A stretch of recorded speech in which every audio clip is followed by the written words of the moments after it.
Are you constantly feeling like you're carrying a heavy weight on your heart, struggling to find joy in things that you once loved? You might be telling yourself you should be over it by now, but the truth is you're still grieving. Now, it might be grief over a lost loved one, a relationship, a dream, or even a version of yourself you've had to leave behind. And that grief might be a hidden factor fueling your burnout and overwhelm today. Now, if any of this resonates, today's episode is for you. We're exploring grief and how it impacts our ability to truly thrive, especially when we're already in overwhelm, struggling with burnout. We'll uncover why it's not just about getting over it, letting it go, and I'll share 3 key principles to help you navigate your grief and reclaim your joy once again. Stay tuned. Are you a big-hearted, ambitious woman feeling completely fried by overwhelm and burnout? Do you crave a life of purpose and joy but feel stuck in a cycle of stress and exhaustion?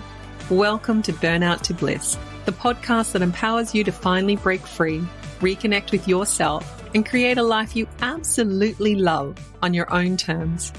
I'm Dr. Fee, and I'm passionate about helping women like you pour love into themselves first so they can actually enjoy their success and embrace their bliss. So get ready to expand your life beyond what you thought was possible in healing, love, leadership, success, purpose, and wealth.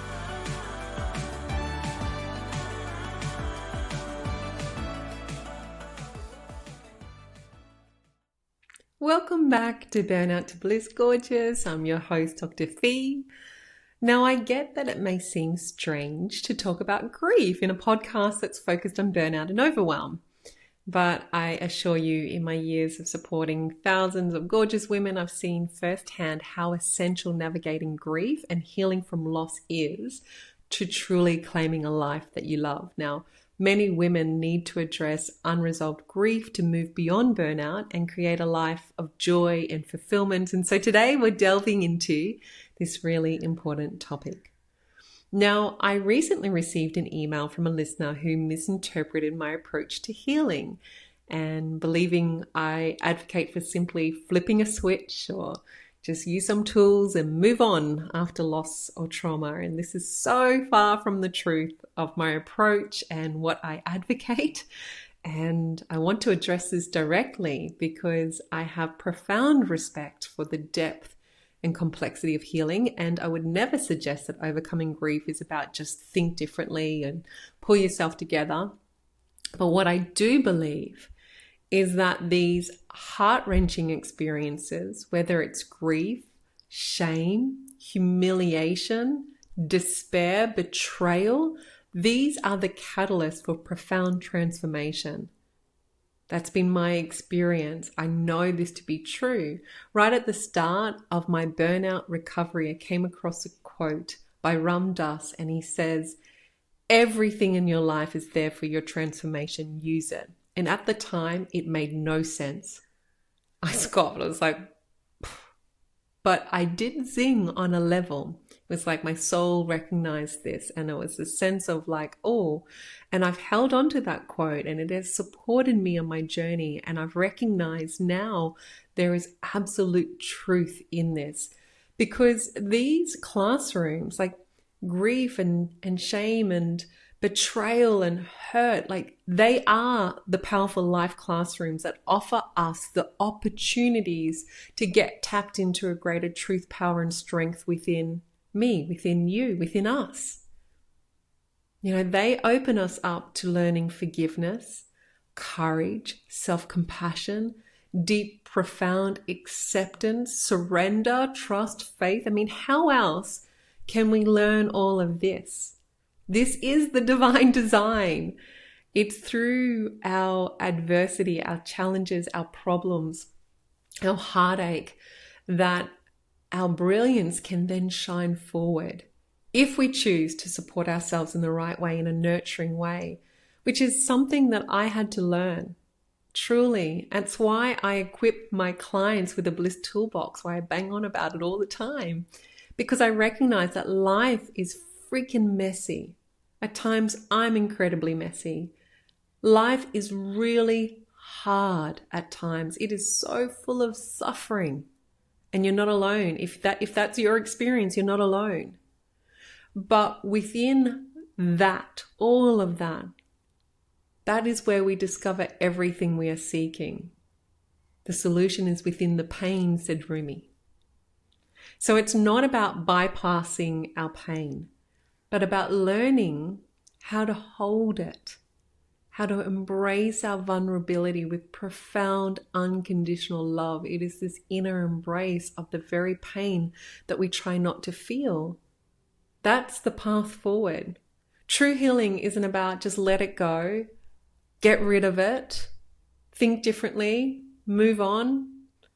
It's about learning. It's the green light. It's the opportunity to love ourselves, especially these parts of us that are heartbroken, that feel very, very vulnerable, with more love than we've ever loved ourselves before.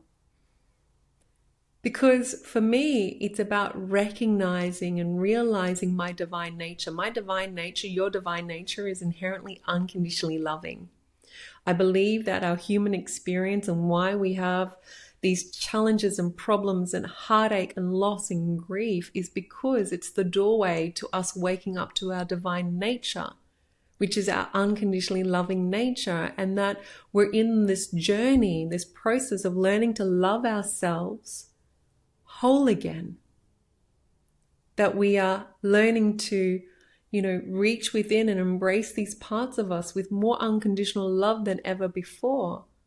To love the conditionally loved parts of us. The parts that we said, oh no, I can't feel that way, or I can't be sad, and I got to judge and criticize and push, and we ignore and we put it aside to numb out, dissociate, do all the things.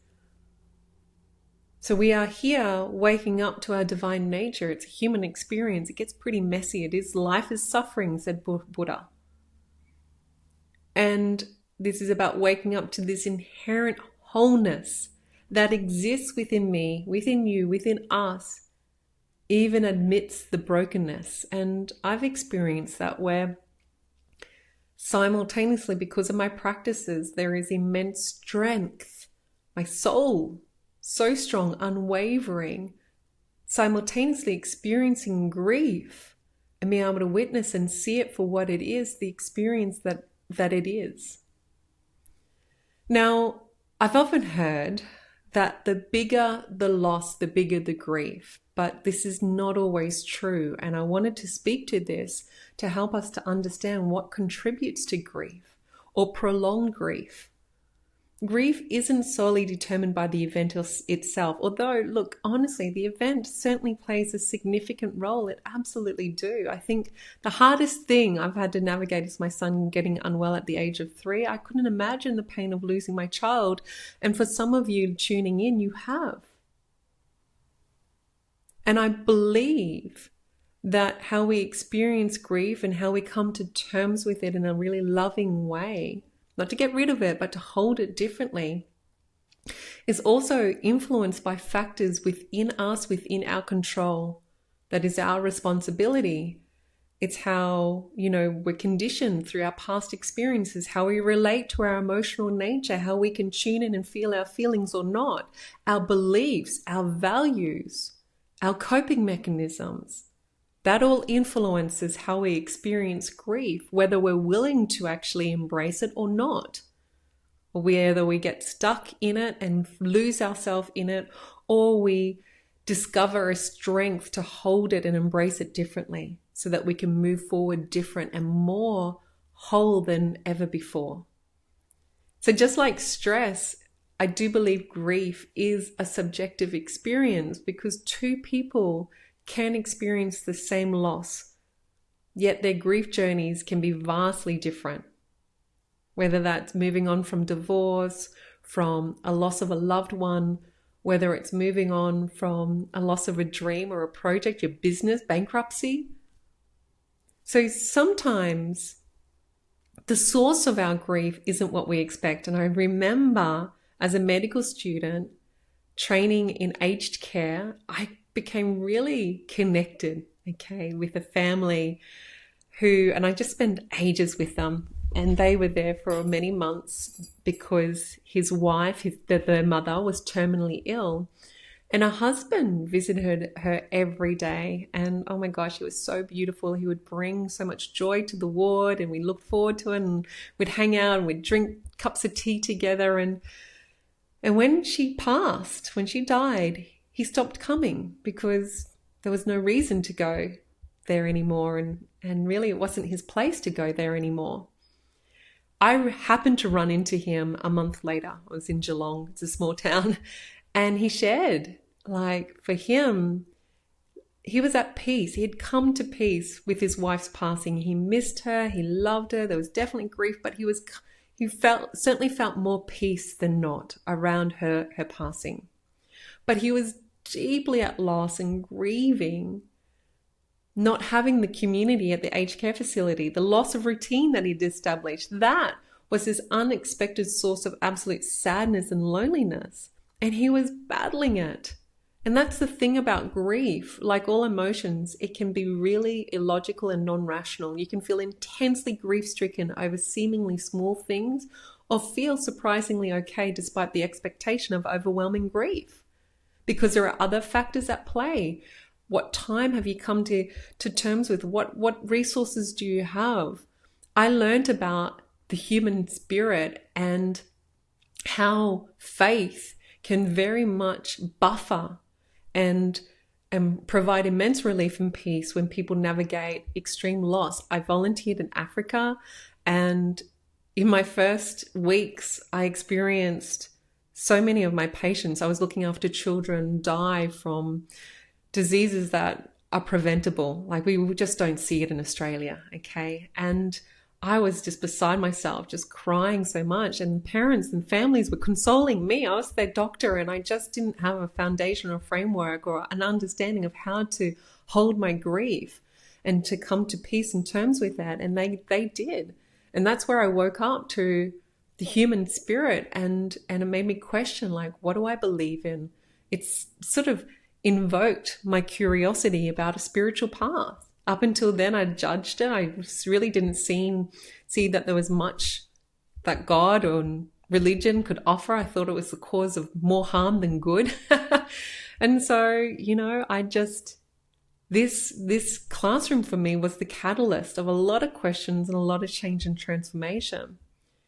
And we need to be cautious to not beat ourselves up because we're not where we should be, and we resist our experience because we're in the experience to learn something. Healing is not linear. It's a journey, not a destination. So we have to embrace it fully, acknowledging that everything in our life is there for our transformation. Use it. So let me bring in now, because of the time, and I want to really share with you a number of principles to really support you in your own journey of grief. How do you navigate? It's such a complex terrain, and I only have a small scope of what I can share today in today's episode. So the first is embrace. Oh, I just got a thumbs up then. Embrace your grief. Don't resist it. So I want you to imagine grief not as an enemy, not something that you have to battle or fight or get rid of to be conquered. But it's more of this sacred river that flows through you, because that's our emotional nature. It is watery in nature. It is a normal, natural response to loss. It's a testament to the love, to the connection you experience. It has happened because of a loss of something that was so meaningful to you.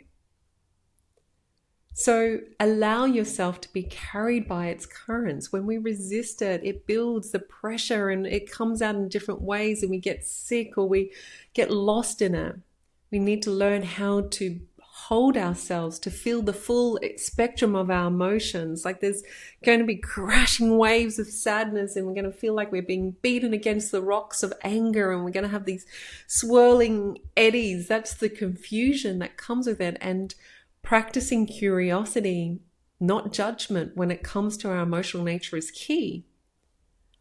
Seriously, when we resist our emotional nature, like trying to dam it up or push it aside, it just creates more pressure, more pain. Like I say, we lose ourselves in the pain.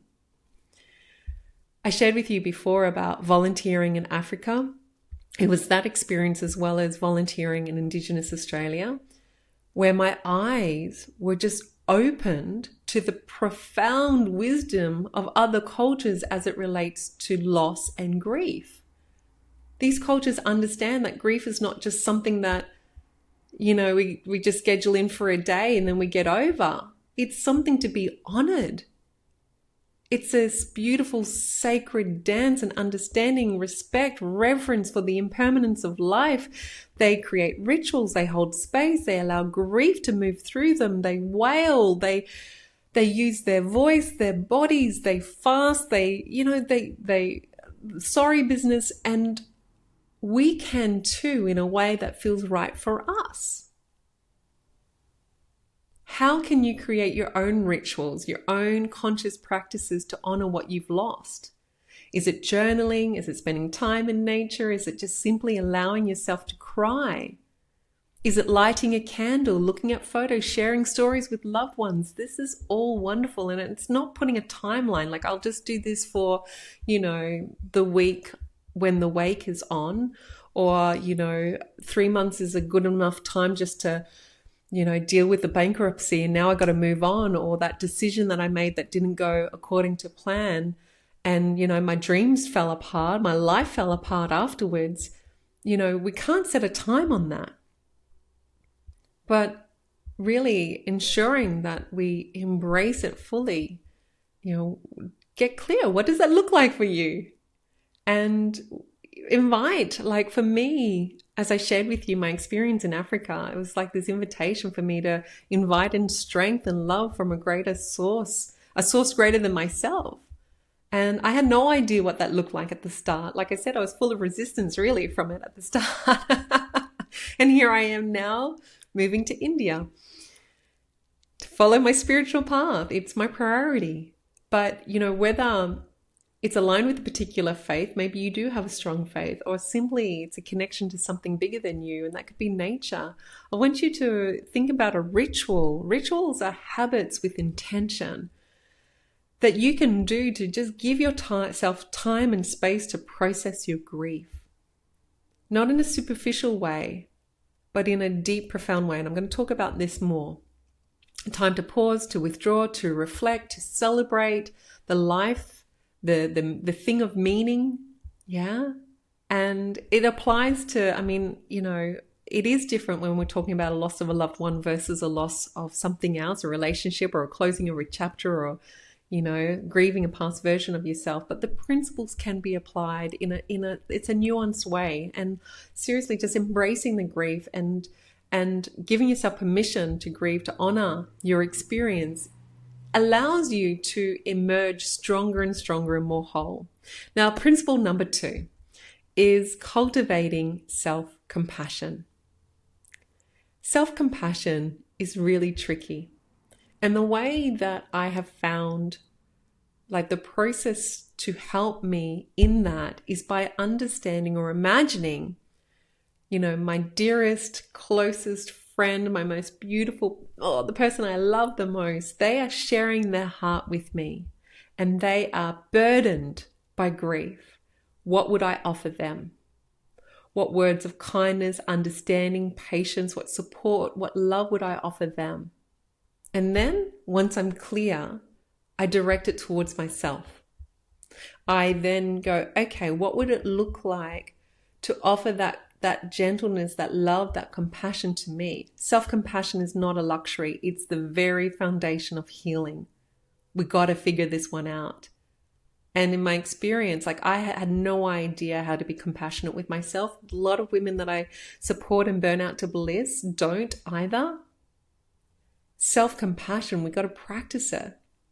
It helps us to recognize that there is a natural rhythm to grief, to life. It has its own timeline. There's no right or wrong way. And it brings with it patience. Patience is so important. Non-resistance, so important.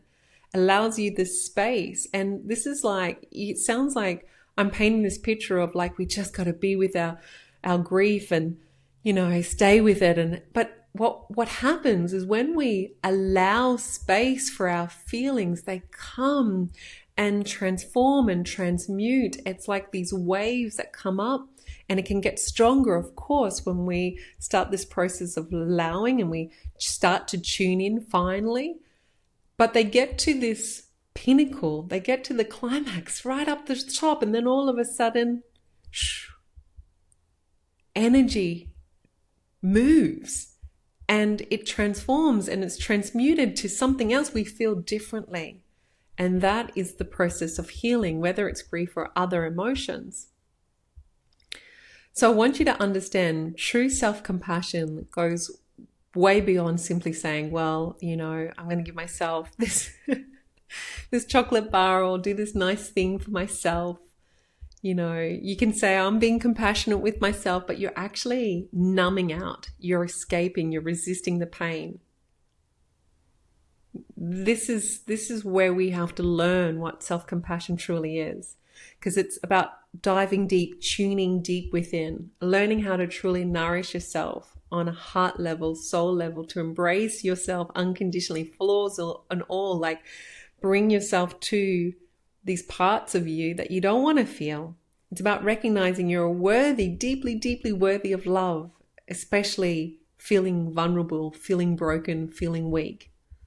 So it's a practice. It takes a bit, yeah? And it often requires us to unlearn a whole lot of rubbish, like this often unconscious, unhealthy, unkind ways that we've learned to talk to ourselves, relate to ourselves.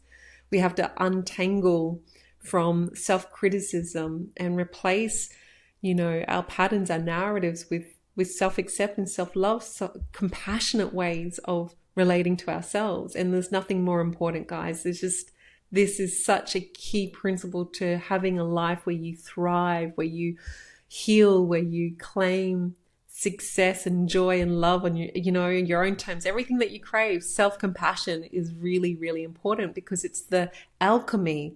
It's the elixir that's required to dissolve the pain like salt just melting into this ocean of love. Self-compassion is the energy healing that is required. And number 3 is all about restoring the love. Now, grief at its core is a reaction to like a sudden, or if not sudden, like a severance. That's the word, a severance of connection. That connection's now been cut off. You've lost someone, something, yourself. And grief is the reaction to that. It's the hole in the heart, the aching void that's left behind because the flow of love in our life is disrupted. Whether it's in the death of a loved one, or the ending of a relationship, a significant life change, or even a loss of a dream. All of a sudden the flow is disrupted, and it can feel like a very tear in the fabric of our being. It can leave us feeling very raw, exposed, adrift. So our natural human response and tendency is to seek to mend that, to restore the flow of love that has been interrupted. When we align with that, what I see in many women who are navigating immense grief, they discover intuitively, they discover how to accomplish that restoration. So they find ways how to reconnect with themselves, with others, with other projects, with bigger missions, with something larger than themselves. And it's not about forgetting about the thing that they've lost. It's about honoring that, honoring themselves, and opening their hearts up and allowing the flow of love to be reestablished in different and new ways, such as nurturing existing relationships. Yeah, so supporting and giving and receiving love in their existing circle of love, or forging new connections. So finding groups and communities where they can really, discover a sense of meaning and purpose, and again, giving and receiving love, reconnecting with themselves, connecting with nature, connecting with spirituality. That was my experience. And honoring the lost connection where they could have missions and, amazing projects set up to raise money for those particular cancer foundations, or making, honoring the person or the essence of what their grief is around, and really keeping that memory alive in the most meaningful way. So by actively seeking these ways to restore the flow of love in their lives, these women aren't just navigating their grief, but they're emerging from the experience transformed. They realize that they don't need to be whole in order to shine, says the moon. I love that quote. So they learn to carry their loss with this, in a way in which they're honoring the memory, the past, and they're really holding and embracing it with strength, resilience, a deeper appreciation for the preciousness of life, of love, of connection, And so while the pain may never fully disappear, it becomes integrated within their lives. It becomes a part of their story. It becomes a testament, the legacy, a depth of their love. And that is just so incredible to witness. Lastly, I wanted to share that many women are bravely trying to navigate grief, but dismissing their own pain. They minimize their experience, or they rely solely on friends and family. And I don't think that that's always fair on the people that we love. I truly want to encourage you, if you're in, you're navigating grief and it feels really overwhelming, really heavy, get support. Seeking professional support is a profound act of self-love. There are psychologists who specialize in it. There are community groups that, do support groups. And I invite you to open yourself up to expertise and compassionate guidance that can transform your healing journey, because after all, we don't know what we don't know. So you might think, it's all going to look like this or that, or maybe you have tried talking therapy and so you don't think there's anything else out there. Maybe there is, though. If you're feeling blocked with it, seek help, ask the questions, and open yourself up to the divine, recommending or getting you in touch with the right therapist, support group, with myself, because you're not alone and healing is possible. And so for anyone navigating grief, I see your absolute strength. And I trust that you haven't been given anything you can't handle. I'm not dismissing or diminishing your experience, and I'm just inviting you to lean fully into it and get the support that you need, because on the other side is everything that you're seeking. You're going to discover solutions and things about yourself that the world benefits from, and I'm wishing you love and support with that. Bye-bye. It's been so beautiful spending this time with you. If today's episode sparked something within you, please subscribe, leave a review, and share the love.